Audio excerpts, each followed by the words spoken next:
Big 3 upgrade time. Okay, so we're down here at the VX Commodore manual. Doesn't make a difference really to this install, but anyway, I just like to point it out because it's awesome.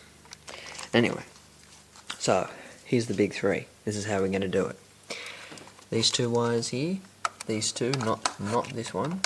Okay, they are positive wires coming from the alternator. We're going to be keeping this little one because on the terminals I've got spots for them anyway, so why not just keep it? And replacing the one there it's kind of a squashed 4 gauge.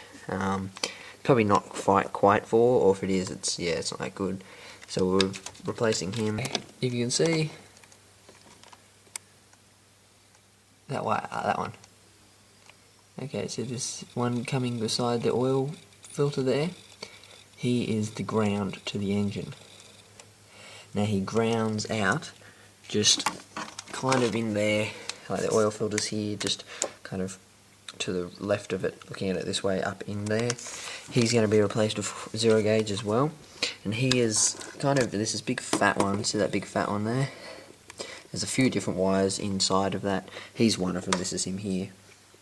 And then we're also going to be going from the battery direct to the frame of the car, and how that works is positive goes to here, negative from this, it grounds using the bolts, grounds to the engine, and then it goes to the negative of the battery to start charging it, and then we're just going from the battery to the frame of 1 gauge, and then that 1 gauge connects to the 1 gauge I have grounding out the stereo, and the positive for my stereo is this one.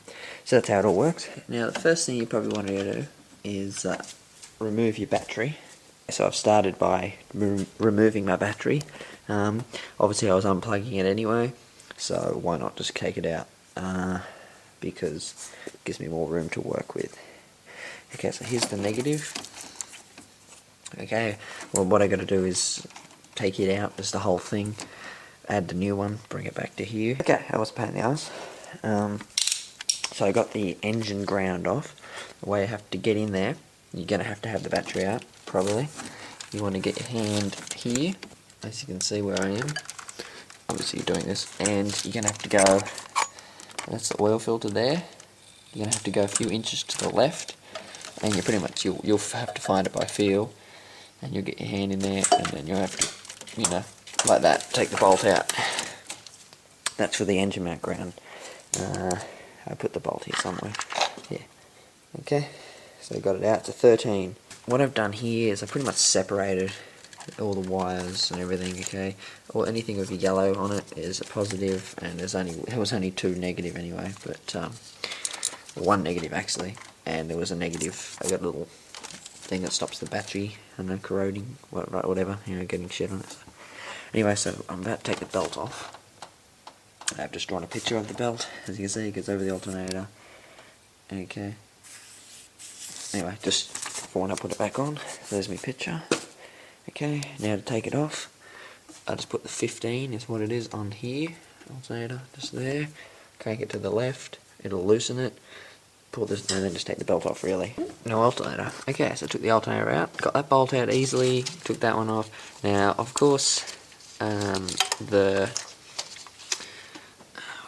bolt there is a pain in the ass to get out. It hits the tensioner as you pull it out, and well, instead of taking off the tensioner, okay, which would have been a pain in the ass, that's for sure, I just got my Dremel and cut off just the side. Doesn't affect it, because you can still tighten it obviously. This isn't the bolt I'm going to be using anyway. I've got new bolts with my new alternator, and I just cut the edge off it so I can pull it out. So here's the 2 alternators next to each other. Okay. This is the old one. Well, they're both second hand. This one's a lot better condition actually. This is the new one, but as you can see, it's a lot bigger.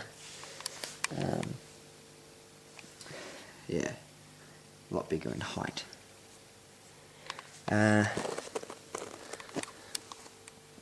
Yep, anyway, as you can see, the bracketing's the same. Plugs in a slightly different position on this one, it's a bit inner. And the bolt for the positive on this one's down there, and this one's it's here. So there's your 100 amp, there's your 120. Okay. I've been fucking stripping all this shit off, as you can see. all that tape and I don't know, all that crap. Okay, so with this wire, as you can see, there's two separate wires coming into the ground. As I said, one goes down to the engine there, you can see it there, that one, the one I've taken off, and one obviously grounds to the chassis, and the ground to the chassis is just there, comes along here, and then it joins into the thick pile of wires, and it comes out here. Here is the factory positive from the alternator. That's on the ground now. Here's the factory ground spot for the frame, for the chassis. I've used the same one, but I went and got my Dremel, and I got like the wire brush on it, and I just the paint behind it. Of course, factory they didn't strip the paint, so I just did that. So it's a little bit, you know what I mean, a bit better surface, and otherwise it's got it just there. Still got to cut it and everything, but we'll still keep going. So the new alternator is in. That's just the wire for the plug. I haven't hooked up the 0 gauge yet. It's still there. But I've got the bolts in it. Okay, and it's pretty close to the thingy. What do you call it? Pulley tensioner there. Okay, it's probably about 3mm maybe. So it's fine. It spins and everything, but it is pretty close. Anyway, so that's how it looks. Definitely looks bigger on the engine. As I said, this is what the cop cars came with at the time, as I've said before. So just there, I've got to hook up the 0 gauge. I've replaced the belt onto the car. Well, I put the new belt on, but that was very simple. As you know, you just pull the tensioner back. We'll get it all around. Follow your, if you draw a picture like I do, get it all ready. Pull the tensioner back. Take off the alternator when you're ready to put it on. Pull the tensioner back, but have the alternator one sitting here, and then just slide it on. It's the easiest to get back on. It's all hooked up here, all tightened up. I got the bracket on. I got every bolt done. The ground, which is all the way down, the engine mount ground, that's all tightened up. I've got the terminal. I got the battery back in. I've got the terminal on for the negative, and I got both grounds on ready. Okay. All I got to do now, I've got this little plastic cap on here so that nothing can touch it, is connect up all the positives. There's about 6, I think. It's in. I put the terminal on. What I had to do was I had to get some 8 gauge, and I had to just solder it onto the ECU cable because it wasn't long enough. But anyway, it's all good. I got taped it up. But anyway, so it's all fitted.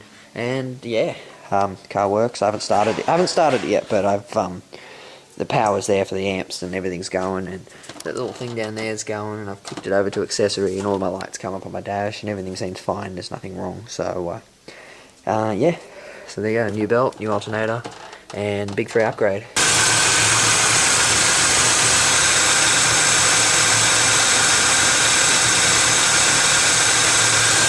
Well, seems to be working, everything's running fine. Yeah, I tried out those wires, I guess. I can't really do much else there. It's going to look a little messy, but yeah. Anyway, looks messier because it doesn't have any of this shit on it. And so instead of just looking black and blending in, now you can actually see the collars. But I really don't give a fuck as long as it works. So anyway,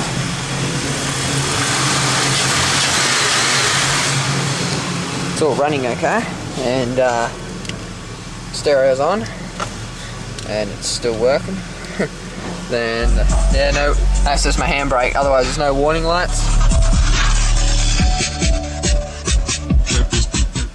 Got to reset my stereo, but anyway, successful install, and I'll talk about it over the next few weeks, see how it goes, whether I reckon if the voltage is good, and I'll show you. We'll see if the lights dim, and yeah. So anyway, that's it at the moment for the Commodore. Make sure you put away your soldering iron when you're working, because it will cook you. Okay. And it works. See, look at that, it's kind of a dent. It's just starting to blister by the looks of it over here. Yeah, got me there too.